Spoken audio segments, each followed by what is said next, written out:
नमस्कार। Science and study zone में आप सभी लोगों का स्वागत है। और आज का विषय है श्री रामचरितमानस, जिसका लेखन कार्य गोस्वामी तुलसीदास जी के द्वारा हुआ है। और इसकी रचना को पूरा करने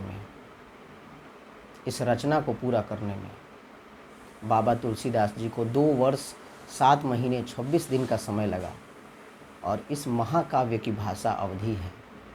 श्री रामचरितमानस 7 कांडों में विभक्त है। सबसे पहला है बालकांड, दूसरा है अयोध्या कांड, तीसरा है अरण्य कांड, चौथा किष्किंधा कांड, पांचवा सुंदर कांड, छठा लंका कांड, सातवां उत्तर कांड। पहला है बालकांड, दूसरा है अयोध्या कांड, तीसरा अरण्य कांड, चौथा किष्किंधा कांड, पांचवा सुंदर कांड, छठा लंका कांड और सातवां उत्तर कांड।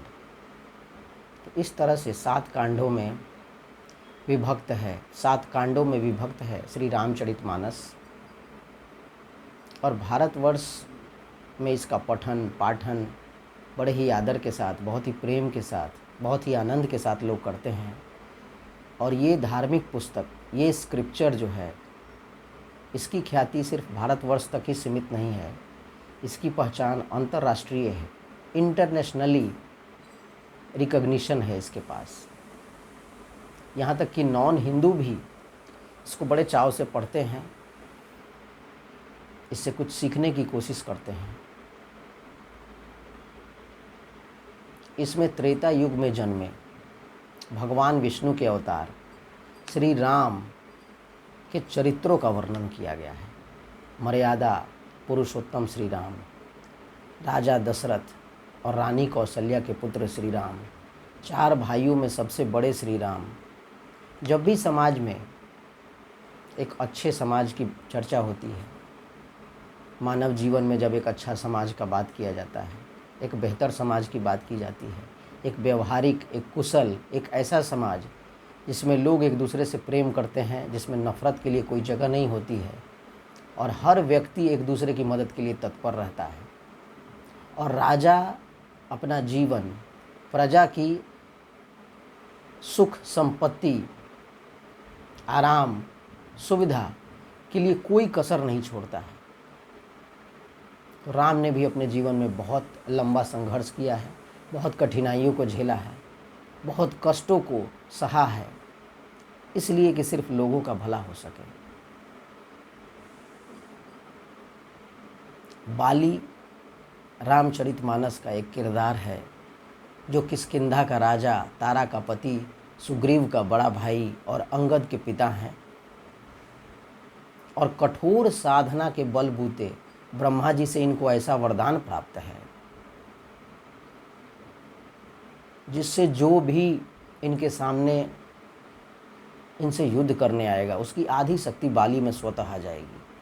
तो इस तरह से बाली की अपनी शक्ति तो पहले से है, सामने वाले की आधी शक्ति जब बाली के अंदर प्रवेश हो जाती है तो उसको हराना नामुमकिन सा लगता है, जो कोई कर नहीं पाता है। रावण ने भी एक बार कोशिश की, जब उसको पता चला महायोद्धा बाली के बारे में, तो उसने बाली के पास जाकर उसको युद्ध के लिए ललकारा। उस समय बाली पूजा अर्चना में लगा हुआ था, ध्यान में लगा हुआ था, भक्ति में लगा हुआ था।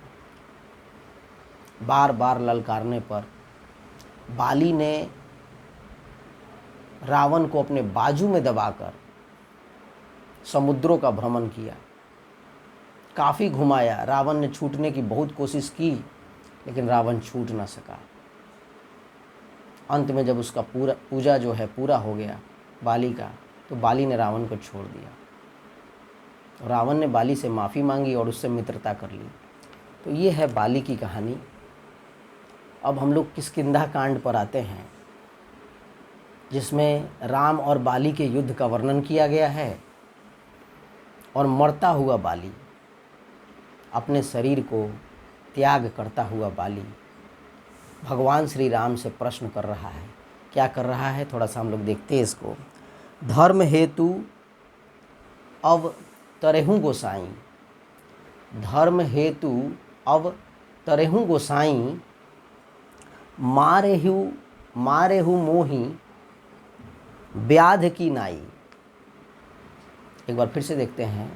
धर्म हेतु अब तरहूँ गोसाई, मारेहु मोही व्याध की नाई। मैं बैरी सुग्रीव पियारा, मैं बैरी सुग्रीव पियारा, अवगुण कवन नाथ मोहि मारा।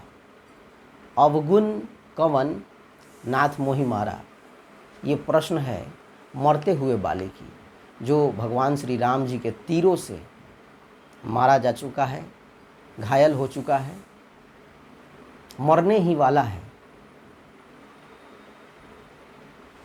और मरते समय, अंत समय में श्री राम जी से वो पूछता है कि हे प्रभु राम,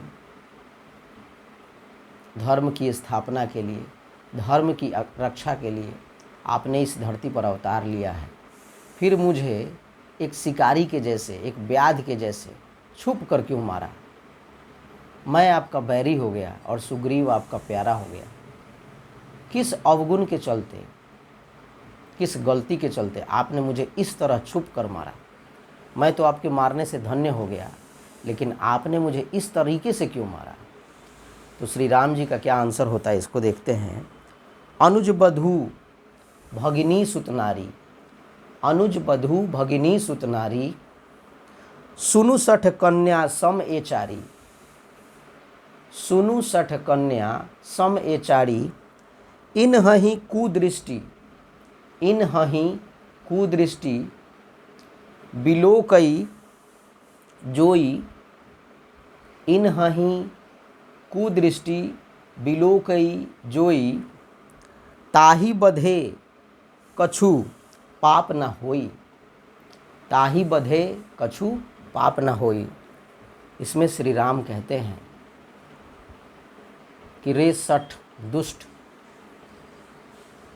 जो अपने अनुज की पत्नी, बेटी, बहन,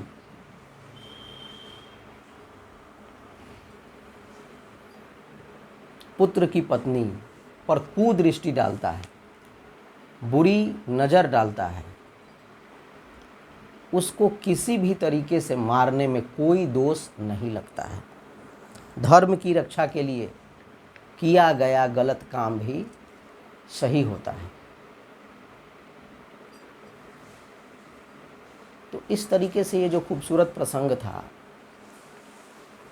इसमें एक बात राम की विशेषता को दर्शाया गया है कि राम ने ब्रह्मा जी के वरदान का सम्मान करते हुए बाली का वध किया, जिसने ये गलती किया था। सुग्रीव की पत्नी, जिसका नाम रूमा था, कभी बाली और सुग्रीव का आपस में बड़ा प्रेम हुआ करता था, लेकिन किसी बात के वजह से, किसी मिसअंडरस्टैंडिंग के वजह से दोनों के बीच में विवाद हो गया, झगड़ा हो गया, और स्थिति ऐसी आ गई कि उसने अपने साम्राज्य से सुग्रीव को तो निकाल ही दिया, भगा ही दिया, और उसकी पत्नी को अपने पास रख लिया, पत्नी उसकी छीन ली। तो ये कहीं ना कहीं एक बहुत बड़ा सिन था जो बाली के द्वारा हुआ। तो यहाँ पर ये चीज़ देखा गया है कि श्री राम जी ने ब्रह्मा जी के वरदान का भी सम्मान किया है, सुग्रीव के साथ अपनी मित्रता भी निभाई है, और बाली को मोक्ष प्रदान किया है अपने हाथों से मारकर। तो समाज में भी कुछ ऐसे लोग होते हैं जो अन्याय के रास्ते पे चलते हैं। तो दुष्ट जो व्यक्ति होता है, जो अन्यायी है, उसको किसी भी तरीके से मार देने में कोई दोष नहीं है।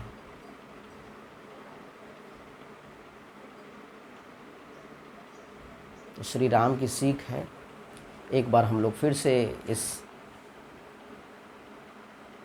अंश को, इस पंक्ति को दोहराते हैं। बाली का प्रश्न है, धर्म हेतु अवतरेहूँ गोसाई, धर्म हेतु अवतरेहूँ गोसाई, मारेहूँ मोहि व्याध की नाई। मैं बैरी सुग्रीव पियारा, अवगुण कवन नाथ मोहि मारा। उसके बाद श्री राम जी का आंसर क्या है? अनुज बधू भगिनी सुतनारी, अनुज बधू भगिनी सुतनारी, सुनु सठ कन्या सम ए चारी, सुनु सठ कन्या सम ए चारी। ये चारों जो है वो कन्या के समान है, पुत्री के समान है। बेटा की पत्नी, सिस्टर, डॉटर और छोटे भाई की वाइफ। इन्हहि कुदृष्टि बिलोकई जोई, ताही बधे कछु पाप न होई। तो श्री राम जी को प्रणाम करते हैं। श्री रामचरितमानस में बहुत सारे ऐसे प्रसंग आते हैं जिसको सुनकर आपको अच्छा लगेगा, आपको कुछ संदेश जाएगा आपके मस्तिष्क में, आपके जीवन में अच्छा बदलाव आएगा, आपका जीवन अच्छा हो जाएगा, खुशियाँ आएंगी, संपन्नता आएंगी। अगर हो सके तो थोड़ा बहुत जब समय मिल जाए तो श्री रामचरितमानस को पढ़ना, गाना आपके जीवन को एक प्रगतिशील दिशा देने का एक प्रयास है, एक कोशिश है।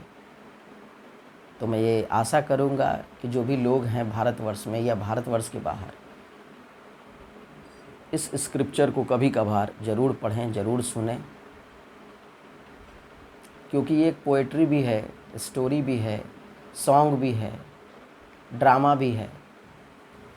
ये इतना खूबसूरत महाकाव्य है कि आप अपने जीवन में इसको किसी तरह से उतार सकते हैं। नमस्कार, धन्यवाद।